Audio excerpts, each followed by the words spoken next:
राही रोशनी की मोअज़्ज़िज़ ख़वातीन व हज़रात, मैं हूँ आबिद राही और आप देख रहे हैं राही रोशनी। तमाम देखने और सुनने वालों को अस्सलाम वालेकुम।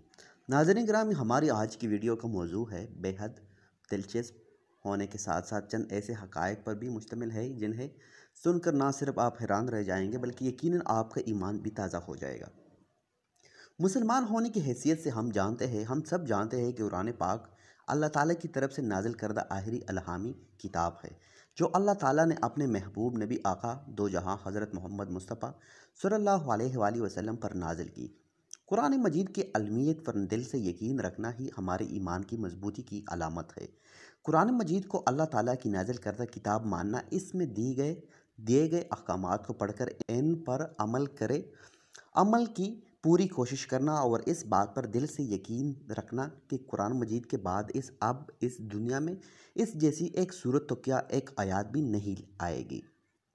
एक मुसलमान के सच्चा होने की दलील है। लेकिन नाजरीन, वो खुदा जिसने हज़रत इंसान को तहलीक किया, उसे अच्छी तरह मालूम है कि इसकी ये मखलूक अपनी सोच और अमल में किस हद तक गुमराही की तरफ जा सकती है।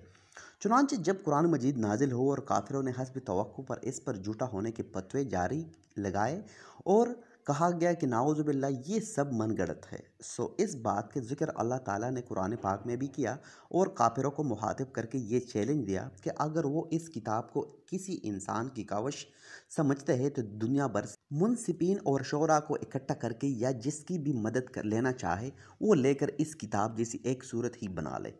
और साथ ही ये भी फरमाया दिया गया कि वो हरगिज़ ऐसा नहीं करेंगे। ये चैलेंज अल्लाह ताला ने एक बार नहीं बल्कि कुरान पाक में कई सूरतों में दिया है और सिर्फ इस वक्त के कुफार मक्का को नहीं बल्कि क़यामत तक आने वाले तमाम इंसानों के लिए ये चैलेंज आज भी जू कतू है मौजूद है। और हमारी आज की वीडियो का मौजू भी यही है। सो नाज़रीन, वीडियो का बाकायदा आगाज़ करते हुए आपको बताते चले कि टेक्नोलॉजी के इस जदीद दौर में जहाँ इंसान ने अपनी सहूलत के लिए बेपनाह चीज़ें ईजाद की है, वहाँ इंटरनेट की दुनिया में भी खूब तरक्की की। फी ज़माना आर्टिफिशियल इंटेलिजेंस यानी ये मसनूई जहानत और वर्चुअल रियलिटी का दौरा है, जिनकी बुनियाद पर मज़ीद कई ऐप्स और टूल भी मौजूद आ गए हैं।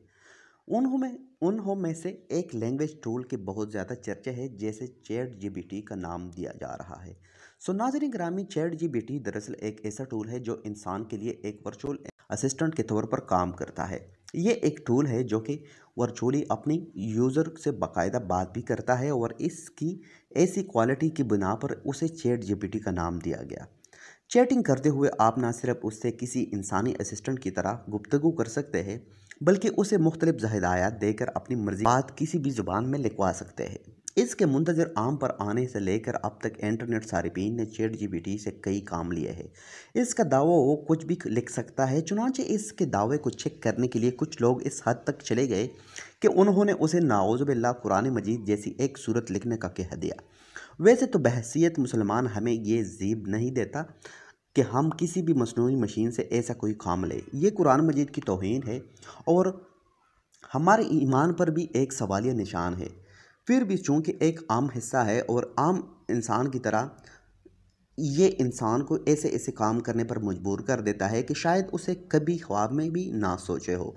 चुनांचे एक इंटरनेट सार्फ ने चैट जीपीटी से इसके मुतालिक गुफ्तगू की किया वो कुरान मजीद जैसे एक सूरत या आयत लिख सकता है या नहीं, जिसके जवाब में हैरत अंगेज़ तौर पर चैट जीपीटी ने जवाब दिया कि वो ऐसा नहीं कर सकता।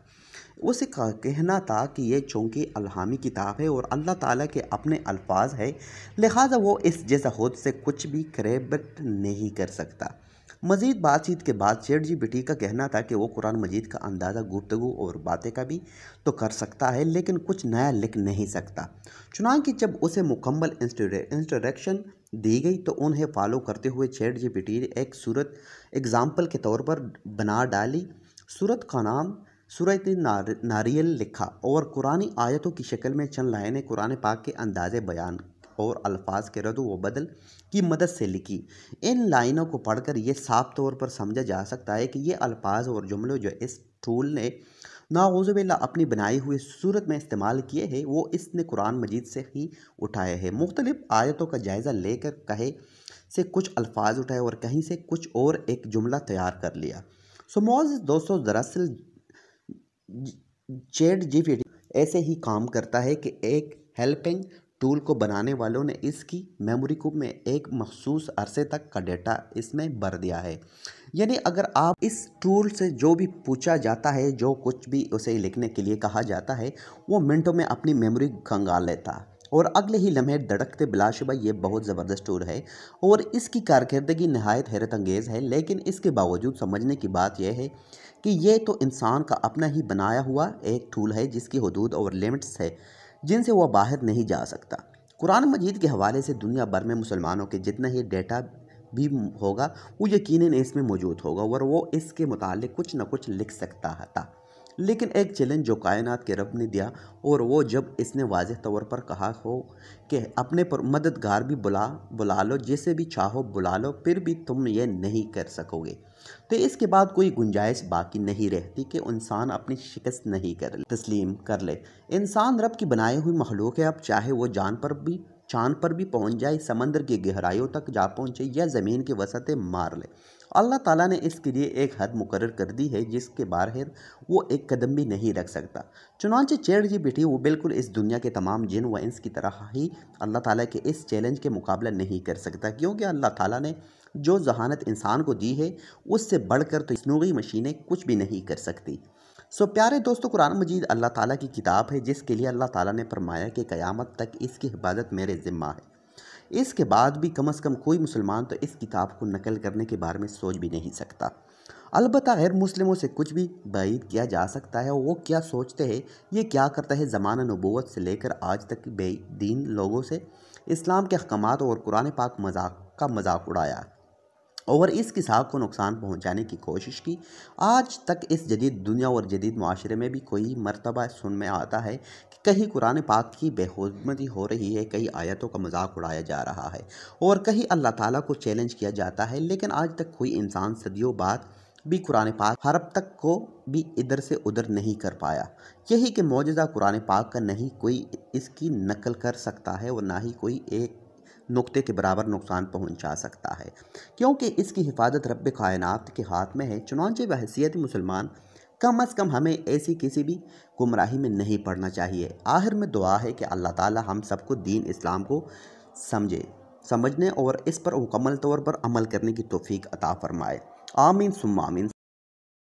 नाज़रीन ग्रामी, आज की वीडियो में बस इतना ही। वीडियो पसंद आने की सूरत में हमारी वीडियो को लाइक करें, शेयर करें, कमेंट करें, सब्सक्राइब भी ज़रूर करें ताकि आने वाली सब वीडियो आपको बर वक्त मिलती रहे। इंशाअल्लाह आपसे मुलाकात होती है अगली वीडियो। तब तक के लिए अल्लाह हाफ़िज़।